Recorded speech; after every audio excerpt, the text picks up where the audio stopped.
Buenas tardes, mi nombre es María Paula Castro Martínez, pertenezco al grupo de macroeconomía. Les daré respuesta a las 5 preguntas referente a lo que es la política pública y COVID-19. Entonces, la primera pregunta nos dice, ¿por qué razón la caída de los precios del petróleo y el carbón afectan el déficit fiscal del país? Entonces, el petróleo para darle eficiencia a su función es necesario procesarlo, ya que del petróleo dependen muchos sectores de la economía. La caída de los precios del petróleo afectan enormemente al país, ya que el 75% de la economía de Colombia dependen de la exportación del petróleo a otros países. La pandemia ha sido un déficit enorme, ya que Colombia no es el único país productor de petróleo. Como la gran mayoría del mundo ha estado quieto, no se ha consumido las mismas cantidades de petróleo y todos los países ya tienen sus reservas completas y no tienen lugar disponible para poder tener una reserva adicional de toda la producción de petróleo, y el querer tener más reserva son grandes costos adicionales. Por eso es que todos los países productores de petróleo lo están dando a un bajo costo para que por lo menos al país le entren ingresos.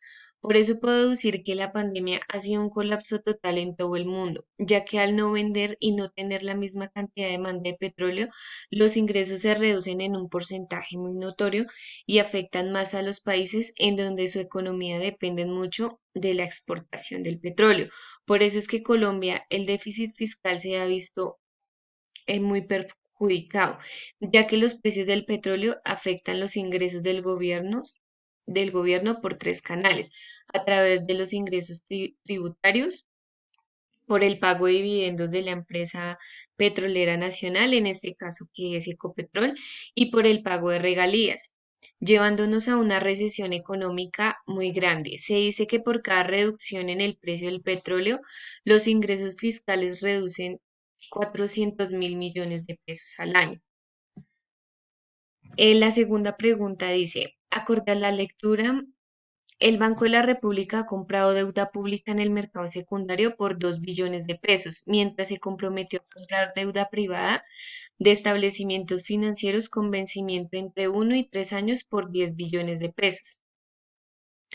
Entonces dice, la política monetaria en Colombia tiene como objetivo mantener una tasa de inflación baja y estable y alcanzar el máximo nivel sostenible del producto y del empleo. De esta forma, la política monetaria cumple con el mandato de la Constitución de velar por mantener y poder adquisitivo del peso y contribuye a mejorar el bienestar de la población. En la crisis económica que el país se ha venido enfrentando por la pandemia COVID-19, el gobierno ha tenido mucho gasto público para poder solventar las necesidades del país. El gobierno ha pedido prestado al Banco de la República más de 10 billones de pesos para poder soportar la crisis económica. La política monetaria que implementó el Banco de la República fue reducir el porcentaje de su tasa de interés del 4,25% al 3,75%, donde a finales del mes de abril redujo nuevamente su tasa de interés de intervención al 3,25%.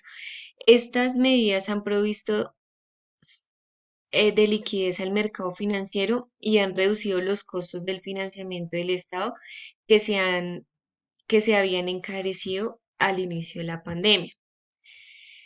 La tercera es, ¿por qué se afecta la independencia del Banco Central si el gobierno se financia con un préstamo directo de este organismo? En- Un eventual préstamo del Banco de la República al gobierno nacional podría hacer que el peso colombiano se devalúe aún más, lo que llevaría a que la inflación incremente y comprometería la estabilidad macroeconómica del país. Según distintos analistas, el gobierno debe combatir la crisis económica que causó el coronavirus. Por eso es que el Banco de la República ha recibido algunas propuestas que se han hecho al respecto y hablan de un préstamo de 100 billones de pesos para que el gobierno pueda apoyar a los sectores más afectados por la pandemia.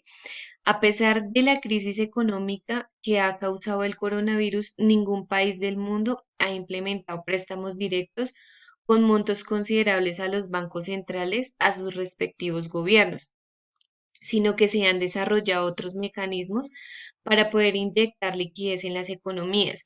De acuerdo con el mercado colombiano, el hecho de que haya más moneda circulando va a hacer que los precios de los bienes incrementen, lo cual sería contraproducente al manejo de la inflación que, que ha venido dando el país al indicador durante los últimos años.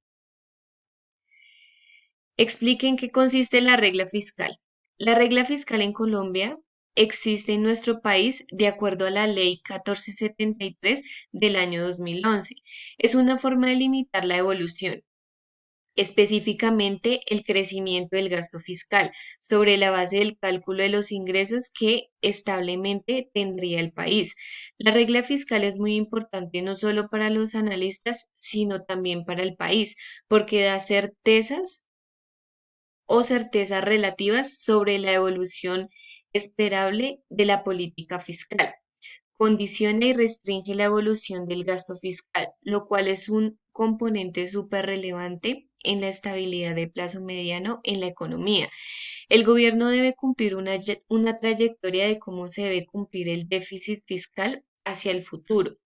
Es una regla que tiene cierta flexibilidad porque está asociado al ciclo económico, que esto se refiere que en tiempos de abundancia se exige que el déficit fiscal sea mucho menor y en tiempos de escasez se dice que el déficit fiscal puede aumentar un poco de acuerdo a la crisis económica que el país esté solventando para poder acomodar esos gastos que se necesiten para hacer un gasto contracíclico y ayudar a que la economía se recupere. Sin embargo, por la coyuntura del COVID-19, lo que se ha observado es una amplia necesidad del gobierno de generar ayudas y estímulos económicos, lo cual está aumentando significativamente el gasto público. La regla fiscal está suspendida por los próximos 2 años, entendiendo que no es un momento para tener esos límites. ¿Qué efectos económicos tiene la deuda pública en el corto y largo plazo? El principal resultado es que las variaciones de la deuda pública tienen un efecto positivo y significativo sobre las tasas de interés de mercado.